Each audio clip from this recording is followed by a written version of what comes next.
Nunca pensé que mi propio hijo sería capaz de mirarme a los ojos y decirme que ya no tenía derecho a entrar en la casa que construí con mis propias manos.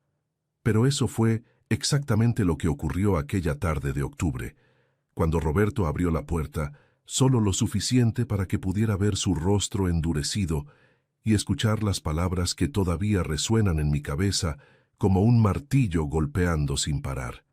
No es tuya, papá. Ya no puedes pisar aquí. La casa ahora pertenece a los padres de Camila. Me quedé parado allí, en la entrada de mi propia residencia, sosteniendo una bolsa con algo de ropa y documentos que había logrado tomar a toda prisa. Mi corazón latía tan fuerte que pensé que iba a explotar dentro del pecho. Miré a Roberto buscando algún signo de arrepentimiento, alguna vacilación en sus ojos, pero no había nada, solo frialdad. Una indiferencia que jamás imaginé ver en el rostro del niño que crié, que eduqué, al que enseñé a andar en bicicleta en ese mismo patio que ahora me prohibía pisar. No grité, no supliqué, no lloré frente a él, aunque cada fibra de mi ser se estuviera destrozando por dentro.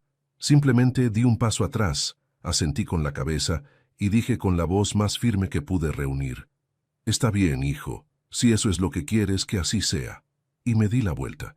Pero mientras caminaba por la acera, alejándome de aquella casa que representaba más de 3 décadas de mi vida, una certeza empezó a crecer dentro de mí. Ellos no lo sabían, pero estaban cometiendo el mayor error de sus vidas, y yo no iba a aceptar esa humillación sin hacer nada. Permítanme volver al principio para que entiendan cómo llegué a este punto. Cómo un padre dedicado, trabajador y amoroso terminó siendo expulsado de su propia casa por el hijo al que trajo al mundo. Esta historia comenzó mucho antes de aquella tarde horrible.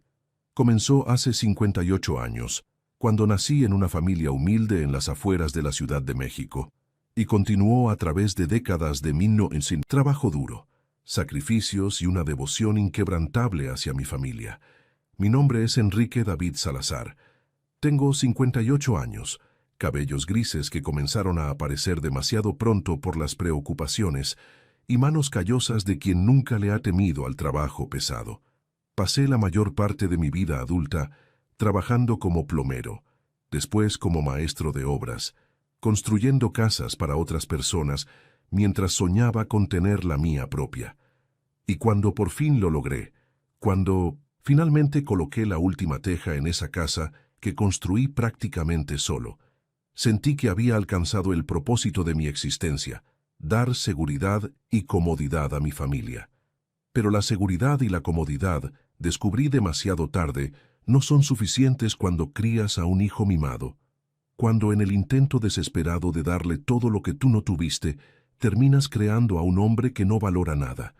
Roberto lo tenía todo: educación, ropa nueva, una infancia sin carencias. Yo me mataba, trabajando para que él no pasara las dificultades que yo pasé. ¿Y cuál fue el resultado? Un hombre de 30 años que creía que todo se le debía, que nunca aprendió el valor del sudor en la frente, y que ahora estaba dispuesto a traicionar a su propio padre bajo la influencia de una mujer y de unos suegros codiciosos. Camila, la esposa de Roberto, entró en nuestra familia como una serpiente entra en un nido de pajaritos. Al principio, todo eran sonrisas y amabilidades, pero pronto quedó claro que tenía otros planes, y sus padres, Arturo y Guadalupe Mendoza, eran aún peores. 2 sanguijuelas que vieron en mi hijo una oportunidad para mejorar de vida sin tener que trabajar para ello. Y mi hijo, ciego de pasión y manipulado por su esposa, entregó todo en bandeja, incluso la casa que yo había construido. Pero no contaban con una cosa: yo no era solo un viejo cansado que aceptaría la derrota en silencio. Era un hombre que había sobrevivido a décadas de trabajo duro, que había construido todo desde cero, que sabía planear y esperar el momento adecuado. Y en ese instante exacto, mientras caminaba por la calle con mi bolsa en las manos, mi mente ya estaba trabajando. ¿Querían quitarme todo? Pues bien, verían de lo que es capaz un hombre desesperado y furioso. Nací en 1967, en un barrio pobre llamado Nezahualcóyotl, en las afueras de la Ciudad de México. Mi padre, que Dios lo tenga en paz, era vendedor ambulante. Mi madre lavaba ropa ajena. Éramos 6 hermanos amontonados en una casa de 2 cuartos con piso de tierra apisonada. Crecí viendo a mis padres matarse, trabajando solo para poner tortillas y frijoles en la mesa. Aprendí pronto que la vida no regalaba nada y que cada peso que uno conseguía era fruto del sudor y el esfuerzo. Empecé a trabajar a los 12 años, ayudando a un plomero del barrio. Me levantaba a las 5 de la mañana para ir a la escuela y a las 2 de la tarde ya estaba cargando tubos y herramientas. El hombre, su nombre, era don Ramiro. Pagaba poco, pero me enseñó un oficio que cambiaría mi vida. Aprendí a reparar fugas, a instalar sistemas de agua, a hacer arreglos eléctricos básicos. A los 16 años ya era conocido en el barrio como el chico que resuelve cualquier problema de la casa. Conocí a María cuando tenía 23 años. Ella trabajaba en una panadería cerca del mercado donde yo compraba materiales. Era bonita, con ojos castaños que brillaban cuando sonreía y una manera amable de hablar que me conquistó de inmediato. Noviamos 2 años antes de casarnos en una ceremonia sencilla en la iglesia del barrio. No teníamos dinero para la luna de miel, así que pasamos nuestro primer fin de semana como esposos en la casa de su madre, durmiendo en un colchón prestado en el suelo de la sala. Roberto nació un año después, en 1991. Recuerdo perfectamente el día en que sostuve a mi hijo por primera vez. Era tan pequeño, tan frágil, con esos ojitos cerrados y las manitas apretadas en puños diminutos. Juré en ese momento que haría todo, absolutamente todo, para darle una vida mejor que la mía. Prometí que mi hijo nunca pasaría hambre, nunca usaría ropa rota, nunca tendría que empezar a trabajar a los 12 años como yo tuve que hacerlo, y cumplí esa promesa. Dios sabe que la cumplí. Trabajé en 2, a veces 3 empleos simultáneamente. Durante el día hacía reparaciones en casas y edificios. Por la noche trabajaba como guardia en un estacionamiento. Los fines de semana aceptaba cualquier trabajo eventual que apareciera. Hubo años en que casi no veía a mi hijo despierto, porque salía antes de que él se levantara y regresaba cuando ya estaba dormido. Pero el dinero entraba, y Roberto tenía zapatos nuevos, material escolar completo, y nunca faltaba comida en nuestra mesa. María era una santa, cuidaba la casa, al niño, y aún así lograba hacer costuras para ayudar con los gastos. Vivíamos en un apartamento alquilado pequeño, pero limpio y ordenado, siempre oliendo a la comida casera que ella preparaba con tanto cariño. Éramos pobres en dinero, pero ricos en amor y unión. O al menos eso pensaba yo en esa época. El gran sueño de mi vida era tener mi propia casa, no un apartamento alquilado donde el dueño pudiera echarnos en cualquier momento, sino una casa de verdad, con patio, con un techo que fuera nuestro. Empecé a ahorrar poco a poco. Cada peso extra que conseguía iba a una alcancía escondida debajo de nuestra cama. María lo sabía y me apoyaba, a veces poniendo sus propios ahorros allí también. Tomó años, muchos años de sacrificio y privación. En 2005 finalmente logré comprar un terreno. Era en la periferia, en una zona que empezaba a desarrollarse. No tenía nada construido, solo tierra y maleza. Pero era mío. Tenía la escritura con mi nombre, y eso significaba para mí más que cualquier diploma o premio. Empecé a construir la casa con mis propias manos los fines de semana y en los ratos libres que podía conseguir. Roberto tenía 14 años en esa época y a veces me ayudaba, sosteniendo herramientas o mezclando cemento. Pensaba que le estaba enseñando el valor del trabajo. Ahora me doy cuenta de que él lo veía solo como una obligación aburrida. La construcción tomó 3 años. 3 años de trabajo arduo, de ahorrar cada centavo en materiales, de pedir ayuda a amigos a cambio de favores o de comida preparada por María. Pero en 2008 finalmente quedó lista. Una casa de un solo piso con 3 habitaciones, una sala amplia, cocina, baño completo y un patio con espacio suficiente para plantar algunos árboles frutales. No era una mansión, pero era sólida, bien construida y completamente nuestra. Recuerdo el día en que nos mudamos. María lloró de alegría. Roberto, que tenía 17 años, Solo se encogió de hombros y fue directo a su nuevo cuarto, más interesado en encender su computadora que en celebrar ese logro familiar. Fue en esa casa donde criamos a Roberto hasta que se hizo adulto. Fue allí donde trajo a Camila por primera vez hace 5 años, presentándola como su novia. Fue allí donde hicimos su fiesta de boda, pequeña pero bonita, en el patio que yo mismo había pavimentado. Y fue allí donde, eventualmente, ellos vinieron a vivir cuando decidieron casarse, porque Roberto no tenía condiciones para alquilar un lugar propio. Y yo, como el padre tonto que siempre fui, ofrecí una de las habitaciones sin pensarlo 2 veces. María falleció hace 3 años, de cáncer. Fue rápido y cruel. En 6 meses pasó de ser una mujer activa y sonriente a alguien que apenas podía levantarse de la cama. Roberto casi no apareció en el hospital en las últimas semanas. Siempre tenía una excusa: trabajo. Camila se sentía mal, tenía un compromiso importante. Fui yo quien sostuvo la mano de María en sus últimas horas, quien escuchó sus últimas palabras, pidiéndome que cuidara bien de Roberto, que no dejara solo a nuestro hijo. Se lo prometí. Y esa promesa me atormenta hasta hoy, porque cumplí de más y terminé criando a un monstruo ingrato. Los cambios comenzaron de manera sutil, casi imperceptibles al inicio. Pequeños comentarios de Camila sobre cómo la casa era anticuada o necesitaba reformas urgentes. Miradas de desaprobación cuando yo veía la televisión en la sala, como si mi presencia molestara. Roberto empezó a llegar más tarde del trabajo, yendo directo al cuarto sin saludarme. Cuando intentaba conversar durante la cena, respondía con monosílabos, los ojos pegados al celular. La primera gran humillación ocurrió unos 6 meses después de la muerte de María. Volví del trabajo en un día particularmente cansado, con las rodillas doliéndome por la edad y por las horas que pasé agachado reparando tuberías debajo de un fregadero. Cuando entré en casa, encontré la sala completamente reorganizada. Los muebles que María había escogido con tanto cariño estaban amontonados en el patio, expuestos al sol y al polvo. En su lugar había piezas nuevas, modernas, que claramente Camila había comprado sin consultar a nadie. ¿Qué pasó aquí?, pregunté sintiendo el corazón apretarse al ver el sofá donde María solía sentarse a bordar siendo usado como apoyo para cajas de cartón. Camila apareció desde la cocina, una sonrisa falsa en el rostro. «Ah, suegro, decidimos modernizar un poco el ambiente. Aquellos muebles estaban muy viejos, pasados de moda. Estos nuevos le dan una cara más joven a la casa, ¿no le parece?» «No me parece», quise gritar. Aquellos muebles tenían historia, tenían memoria.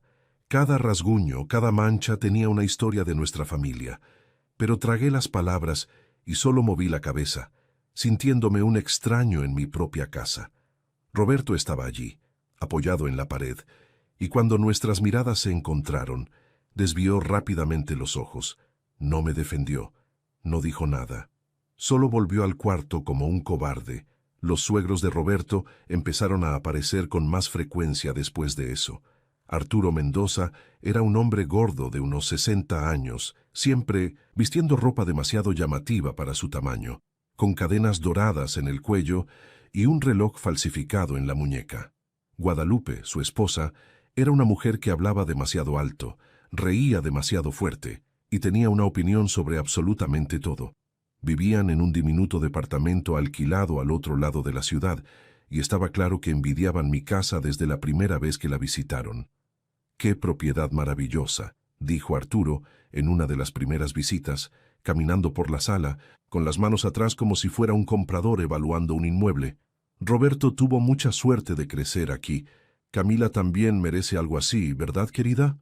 Camila sonrió, esa sonrisa de serpiente que yo estaba empezando a conocer muy bien. «Por supuesto, papá. Algún día tendremos algo nuestro también». El comentario me incomodó en ese momento, pero no le di mucha importancia. Debería haber prestado atención. Debería haber visto las señales de lo que estaba por venir. Pero estaba ciego, aún aferrado a la idea de que mi hijo era el buen muchacho que yo había criado, y no el hombre manipulable y débil en el que se había convertido. Las visitas de los Mendoza se hicieron más largas y frecuentes. Empezaron a aparecer los fines de semana y quedarse a almorzar, que yo era esperado a pagar o preparar. Después comenzaron a quedarse también a cenar. Arturo abría mi refrigerador sin pedir permiso, sacando cervezas como si fuera su casa. Guadalupe criticaba abiertamente mi comida, diciendo que estaba demasiado salada o sin sazón, pero nunca dejaba un plato lleno. Un día, volví del trabajo y encontré a Arturo sentado en mi silla favorita, la que estaba junto a la ventana, donde me gustaba leer el periódico los domingos. No solo sentado, sino con los pies sucios de zapatos apoyados en el brazo del tapizado que yo había limpiado meticulosamente apenas unos días antes. «Con permiso», dije, intentando mantener la voz educada. «Esa es mi silla». Arturo me miró por encima de las gafas, sin hacer intención de levantarse. «Vamos, Enrique, no seas mezquino, es solo una silla. Ahí tienes el sofá, puedes sentarte allí». Sentí la sangre hervir. Respiré hondo, tratando de controlar la ira que crecía dentro de mí. «Arturo, con todo respeto, pero esta es mi casa, y esa es mi silla. Le pido amablemente que se levante». Hubo un silencio pesado. Camila apareció desde la cocina, los ojos muy abiertos. Roberto salió del pasillo, y por su expresión supe que no me iba a gustar lo que vendría después. «Papá», dijo Roberto, y había una frialdad en su voz que me cortó como un cuchillo. «No seas grosero con Arturo, él es nuestro invitado». «¿Nuestro?», repetí, sintiendo la palabra como veneno en la boca. «Esta es mi casa, Roberto. Mía. Yo la construí con mis propias manos». Camila dio un paso al frente, poniéndose entre mí y su padre. «Suegro, usted está siendo muy egoísta. Es solo una silla. Mi papá está cansado. Déjelo descansar allí». Fue la primera vez que lo vi con claridad. Me estaban expulsando poco a poco de mi propia casa, y mi hijo no solo lo permitía, sino que lo apoyaba activamente. Las cosas empeoraron exponencialmente después de aquel incidente de la silla. Fue como si una barrera invisible se hubiera roto, y ahora ellos ya no sentían la necesidad de esconder sus verdaderas intenciones. Arturo y Guadalupe empezaron a comportarse como dueños de la casa.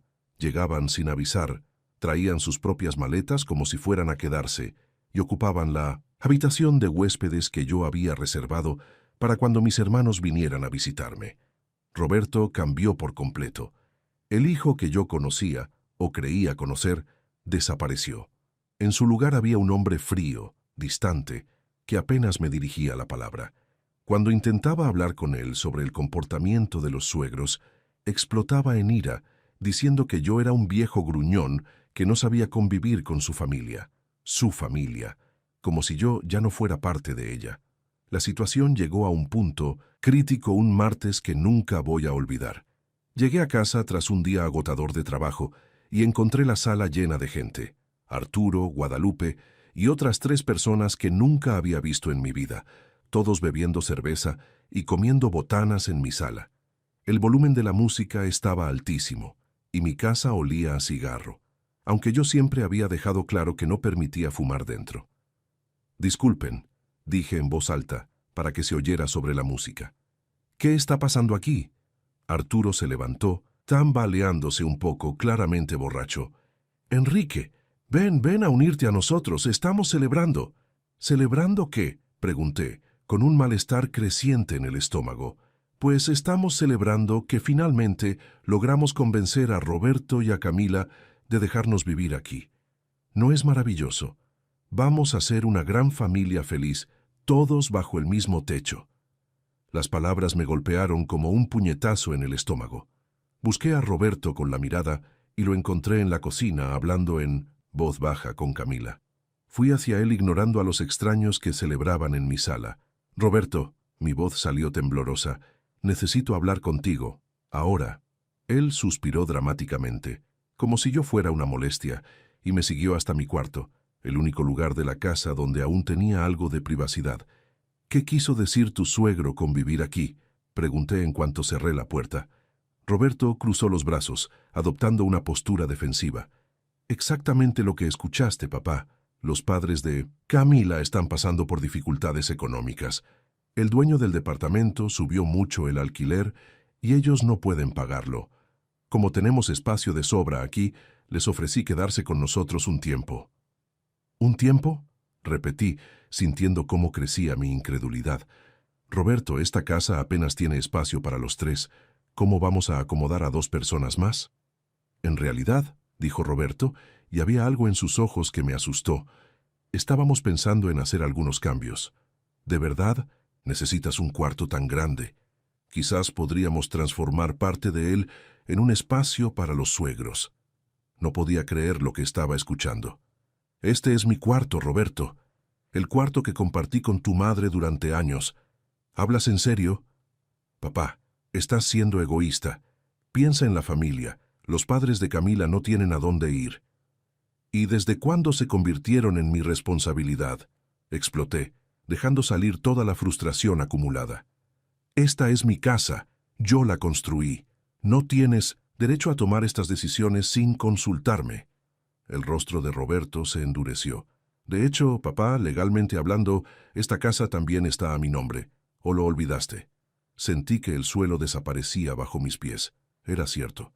Años atrás, preocupado por cuestiones de herencia y queriendo facilitar las cosas para Roberto, después de mi muerte, había puesto su nombre junto al mío en la escritura de la casa.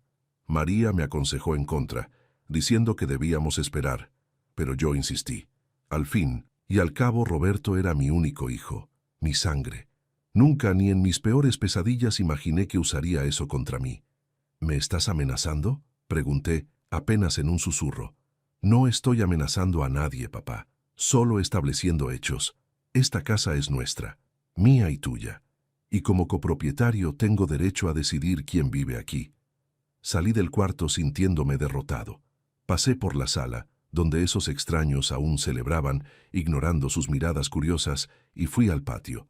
Me senté en el banco de minocintas, concreto que yo mismo había hecho, bajo el árbol de mango que planté cuando Roberto era pequeño, y finalmente permití que las lágrimas corrieran. Lloré por primera vez desde el funeral de María.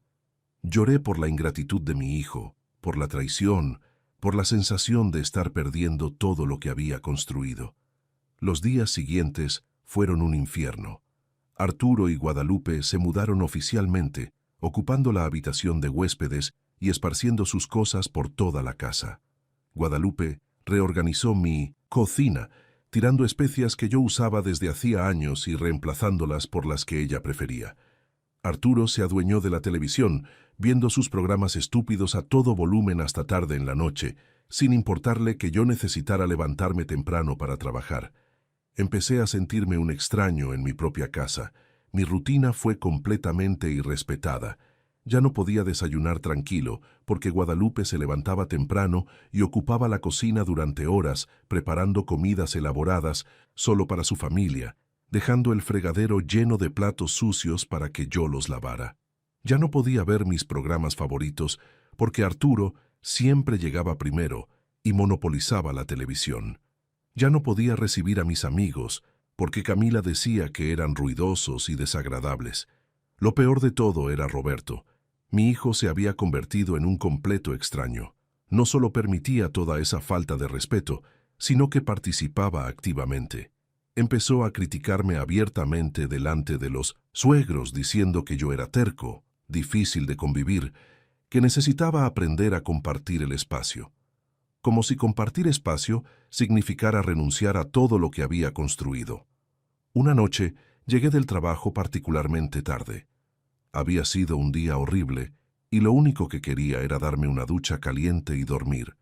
Cuando llegué, encontré la puerta del baño cerrada. Esperé. Media hora después, seguía esperando. Cuando por fin se abrió la puerta, era Guadalupe, saliendo entre una nube de vapor, como si hubiera usado toda el agua caliente de la casa. Y la había usado. Cuando entré ya no quedaba agua caliente. Tuve que ducharme con agua fría, aún con las articulaciones doliendo y el cansancio pesando en cada músculo. Al día siguiente, cuando intenté hablar con Roberto sobre establecer horarios para el baño, él puso los ojos en blanco. «Papá, estás exagerando. Es solo agua caliente. Calienta agua en la estufa si lo necesitas tanto». Fue en ese momento que comprendí que había perdido por completo a mi hijo. El Roberto que yo conocía jamás habría sugerido que su propio padre, un hombre de casi 60 años que trabajaba duro todos los días, hirviera agua en la estufa para bañarse en su propia casa. Entonces llegó el día de la humillación final, el día que me transformó de víctima en alguien decidido a recuperar su dignidad, sin importar el costo. Aquella tarde de octubre comenzó como cualquier otra. Salí temprano para el trabajo, dejando la casa todavía en silencio, solo con los ronquidos de Arturo resonando por el pasillo. Pasé el día arreglando la instalación hidráulica de un edificio comercial en el centro de la ciudad, un trabajo que me pagaba bien, pero exigía que subiera y bajara escaleras todo el día. Mis rodillas protestaban en cada peldaño, recordándome la edad que me empeñaba en ignorar. Cuando volví a casa a las 6 de la tarde, encontré una escena que heló mi sangre. Había una camioneta de mudanza estacionada frente a la casa. Hombres cargaban muebles nuevos hacia adentro, muebles caros que yo jamás podría pagar. Camila estaba en la puerta, supervisando todo con una sonrisa de satisfacción en el rostro. Guadalupe estaba junto a ella, indicando dónde debía ir cada pieza. Y Roberto estaba allí, firmando papeles, claramente habiendo pagado por todo aquello. Entré en la casa y apenas la reconocí. La sala estaba completamente transformada. Todo lo que quedaba de María, todo lo que quedaba de nuestra historia, había desaparecido. En su lugar, había un ambiente moderno, frío, sin alma. Muebles de cuero negro, una televisión gigantesca en la pared, cuadros abstractos que no significaban nada. ¿Qué es todo esto?, pregunté, sintiendo la garganta apretarse. Roberto se volvió y, por primera vez en meses, realmente me miró. Pero no había cariño en esa mirada, solo irritación. Renovamos la casa, papá. Ya era hora. Esos muebles viejos eran deprimentes. ¿Muebles viejos?, repetí, sintiendo crecer la rabia. Esos eran los muebles que su madre había escogido. Eran nuestra historia. Historia, intervino Camila con una risa condescendiente. No paga cuentas ni impresiona visitas. Necesitábamos algo más acorde a nuestro nivel. Nuestro nivel. Como si ella tuviera algún nivel más allá de aprovecharse. Miré a Roberto buscando algún signo de mi hijo allí, pero él solo desvió la mirada, cobarde como siempre. Fue entonces cuando Arturo apareció desde el pasillo, cargando cajas. Mis cajas. Las reconocí de inmediato. Eran las cajas donde guardaba documentos importantes, fotos antiguas, recuerdos de María. Las arrojó al suelo de la sala sin cuidado, produciendo un ruido sordo que me hizo estremecer. «Necesitamos el espacio de tu cuarto», dijo Arturo sin rodeos. «Guadalupe y yo nos vamos a mudar allí. Es el más grande y tiene baño privado. Tú puedes quedarte en la habitación trasera». La habitación trasera. Un cubículo de 3 metros cuadrados que yo había construido originalmente como trastero. Sin ventanas adecuadas, húmedo, con un colchón viejo tirado en el suelo. «Estás bromeando», alcancé a decir, aunque ya sabía que no lo estaba. «Papá», habló Roberto por fin, y su voz era dura como piedra. «Tienes que empezar a aceptar los cambios. Esta casa está evolucionando, o evolucionas con ella o...» Dejó la frase en el aire, pero la amenaza era clara. «¿O qué?», desafié. «¿Me vas a echar? ¿De la casa que construí con mis propias manos?». El silencio que siguió fue ensordecedor. Roberto intercambió miradas con Camila. Ella asintió casi imperceptiblemente. Entonces mi hijo, el chico que sostuve cuando nació, al que enseñé a atarse los zapatos, que consolé en su primer desengaño amoroso, pronunció las palabras que destruirían cualquier ilusión que aún albergaba. «Si es necesario, sí. Legalmente tengo tanto derecho sobre esta casa como tú. Somos 4 contra 1. Si no te adaptas, tendremos que tomar medidas más drásticas». Fue en ese momento que algo dentro de mí murió. No fue un proceso gradual. Fue instantáneo, como apagar una luz. El amor que sentía por Roberto, la lealtad ciega, la esperanza de que volvería a ser el hijo que imaginaba, todo eso se extinguió. En su lugar creció algo frío y calculador. Algo que no sabía que existía en mí. «Entiendo», respondí con calma, sorprendiéndome de la frialdad en mi propia voz. Entonces será así. Esa noche solo tomé lo esencial: algunas ropas, los documentos importantes que logré rescatar de las cajas que Arturo había tirado al suelo y una foto de María que guardaba en la cabecera. Ellos miraron en silencio mientras juntaba mis cosas. Guadalupe tenía una sonrisa victoriosa en los labios.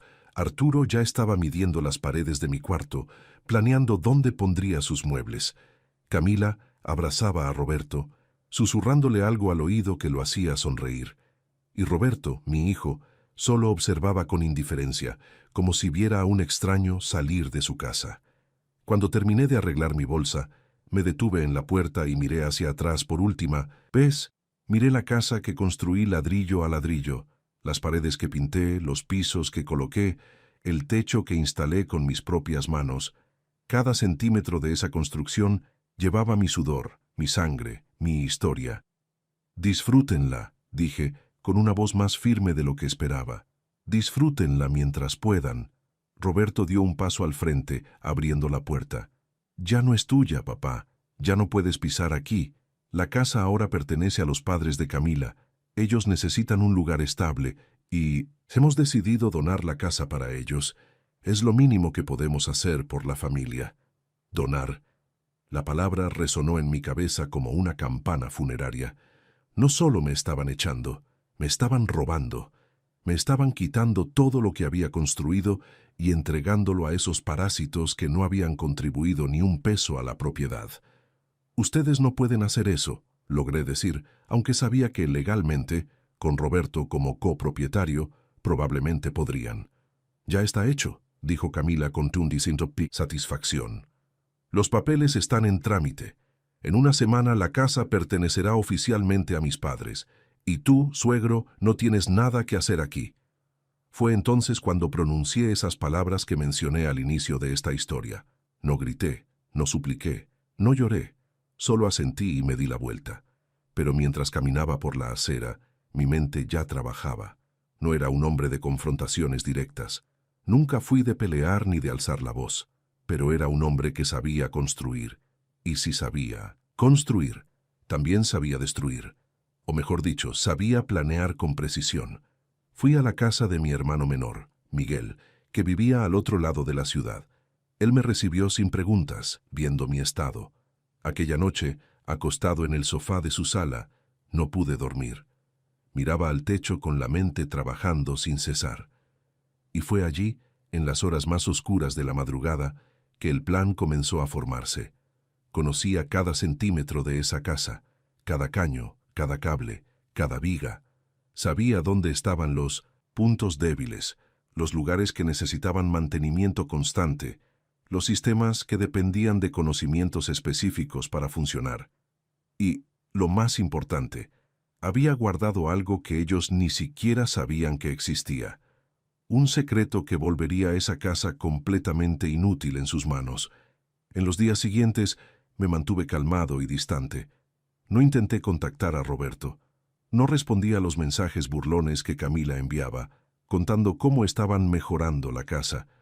Simplemente trabajé con normalidad, mantuve mi rutina y esperé.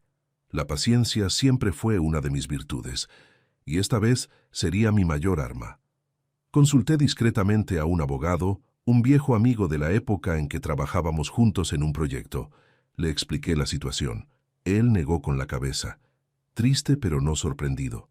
Aparentemente, casos de hijos ingratos expulsando a padres mayores eran más comunes de lo que imaginaba. Revisó los documentos de la casa y confirmó lo que temía. Con Roberto como copropietario, tenía derecho legal a transferir su parte, pero había detalles, brechas, cosas que ellos no sabían porque fueron demasiado codiciosos para consultar adecuadamente a un abogado. Enrique, me dijo mi amigo, hay cosas que puedes hacer, no para recuperar la casa necesariamente, pero para asegurarte de que no salgan impunes de esta traición. Y así se solidificó el plan. No se trataría solo de quitarles la casa, sería de enseñarles una lección que no olvidarían jamás. Sería demostrar que no se roba impunemente a quien dedicó toda su vida a la familia. Sería mi venganza, no a través de la violencia ni del escándalo, sino mediante la misma herramienta con la que construí todo: inteligencia, planificación y trabajo meticuloso. El día de la mudanza oficial de los Mendoza llegó 2 semanas después. Lo supe porque Roberto, en un momento de crueldad innecesaria, me envió un mensaje. Hoy los padres de Camila se mudan oficialmente. La casa ahora es legalmente de ellos. Espero que hayas aprendido la lección sobre respetar a la familia.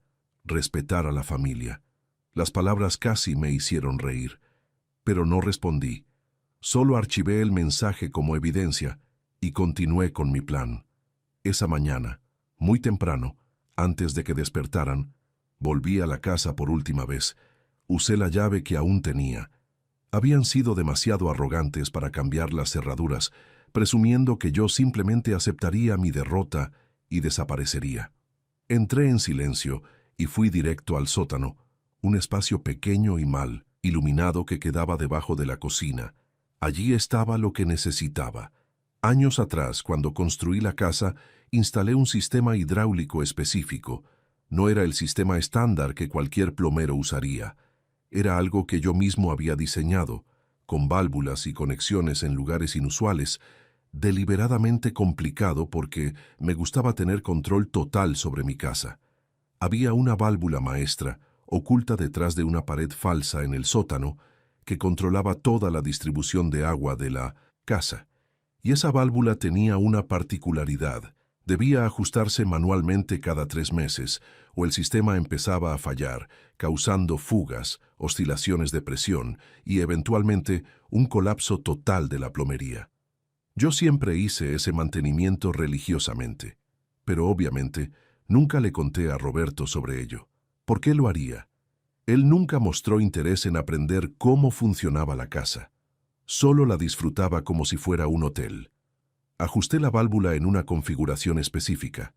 No la cerré por completo. Eso sería demasiado obvio. Solo la ajusté de tal forma que en pocas semanas empezaría a causar problemas. Pequeñas fugas, presión irregular, ruidos extraños en las tuberías. Nada catastrófico de inmediato, pero cada vez peor. Y lo mejor, cualquier plomero común que llamaran no lograría identificar el problema, porque el sistema no era estándar. Pero eso era solo el comienzo. Subí al ático, otro espacio que yo había construido y al que solo yo sabía acceder correctamente. Allí arriba ajusté el sistema eléctrico. Nuevamente, nada drástico. Solo reconfiguré algunos disyuntores de manera que provocaran cortes de energía intermitentes. No lo suficiente para ser peligroso, pero sí lo bastante molesto. Televisores apagándose en medio de programas. Refrigeradores dejando de funcionar por horas. Luces parpadeando. Finalmente, fui al patio. Los árboles frutales que planté tenían raíces profundas. Muy profundas. Había sido cuidadoso durante la construcción para que crecieran lejos de las tuberías de desagüe. Pero había un punto, un único punto, donde las tuberías pasaban peligrosamente cerca de las raíces del mango más grande. Durante años lo supervisé, haciendo ajustes y mantenimiento preventivo. Ahora retiré las barreras que contenían las raíces. En unos meses, quizá menos, invadirían las tuberías de desagüe. El resultado sería desagradable. Terminé mi trabajo y salí de la casa antes del amanecer. Nadie me vio, nadie sospechó, y yo contaba con eso. La mudanza de los Mendoza ocurrió exactamente como Roberto había anunciado. Mi hermano Miguel, que me estaba ayudando, pasó por la calle al final de la tarde y tomó algunas fotos discretas. Arturo y Guadalupe posaban frente a la casa como reyes tomando su castillo, sonrisas amplias en los rostros. Roberto y Camila estaban allí, abrazados, claramente satisfechos con su generosidad.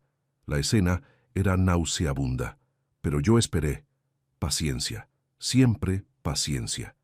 Las primeras señales comenzaron tras una semana. Roberto me llamó por primera vez en semanas, pero no por preocupación paterna.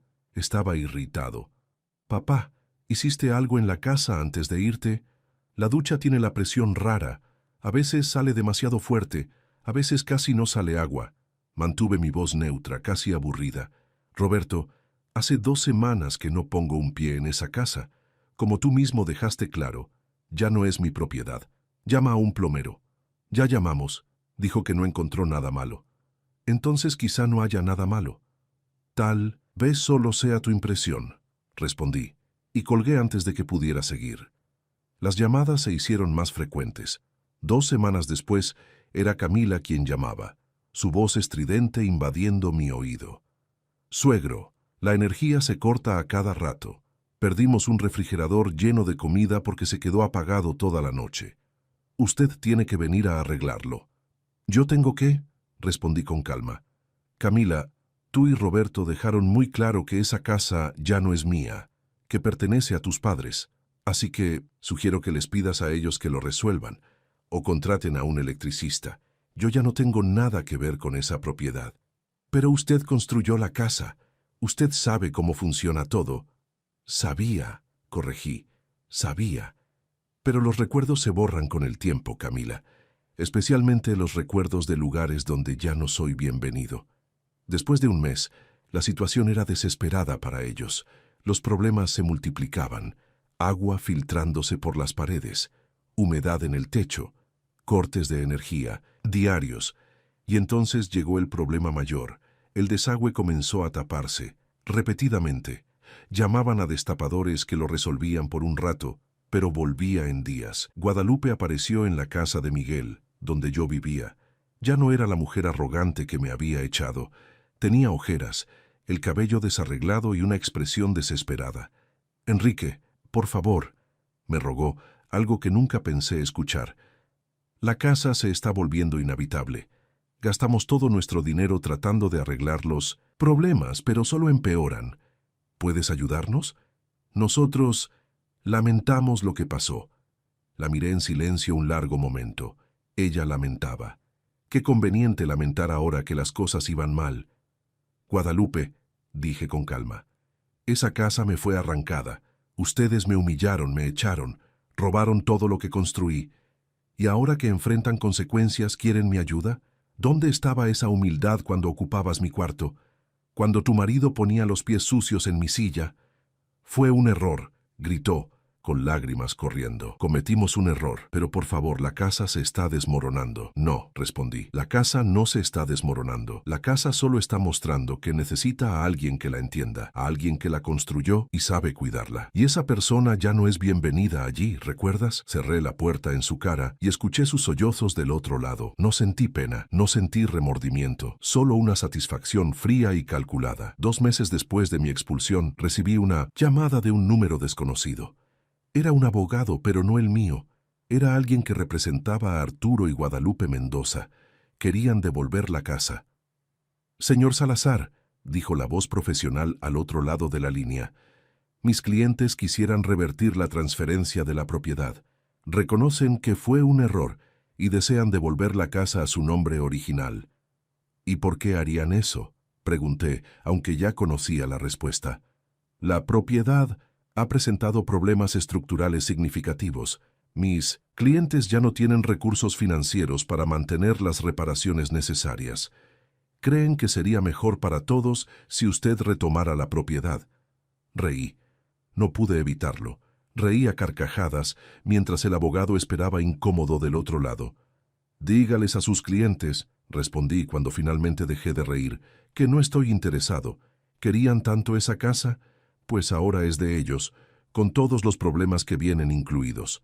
Señor Salazar, sea razonable. La casa está exactamente como la dejé», interrumpí. «El problema no es la casa. El problema es que necesita a alguien que la entienda, alguien que conozca sus particularidades, su mantenimiento específico, alguien que la construyó y conoce cada secreto de ella. Y ustedes expulsaron a esa persona». Colgué el teléfono y sonreí para mí mismo. Pero no había terminado. En los días siguientes, a través de mi abogado, inicié un proceso legal, no para recuperar la casa. Ya no la quería, estaba demasiado contaminada por la traición, sino para exigir compensación económica. Al fin y al cabo, Roberto había usado su posición como copropietario para básicamente robarme. Había documentos, mensajes, pruebas de que fui coaccionado y expulsado injustamente. El proceso fue largo, pero eventualmente gané.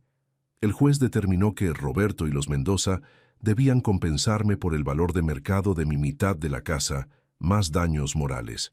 La suma era sustancial, más que suficiente para comprar un departamento cómodo solo para mí y aún tener una buena reserva para mi jubilación. Pero la verdadera victoria llegó de otra forma. La casa, con todos sus problemas crecientes, se convirtió en una pesadilla para sus nuevos propietarios. Gastaron el poco dinero que tenían intentando repararla, pero cada arreglo revelaba nuevos problemas. Plomeros y electricistas cobraban fortunas porque no lograban entender el sistema personalizado que yo había creado. Después de 4 meses, Arturo tuvo un colapso nervioso. Guadalupe desarrolló problemas de presión alta por el estrés. ¿Y Roberto? Roberto finalmente comenzó a comprender la magnitud de lo que había perdido. No solo la casa, sino al padre, la única persona que realmente se preocupaba por él, que sacrificó todo por él. Intentó contactarme varias veces, llamadas que no atendí, mensajes que borré sin leer.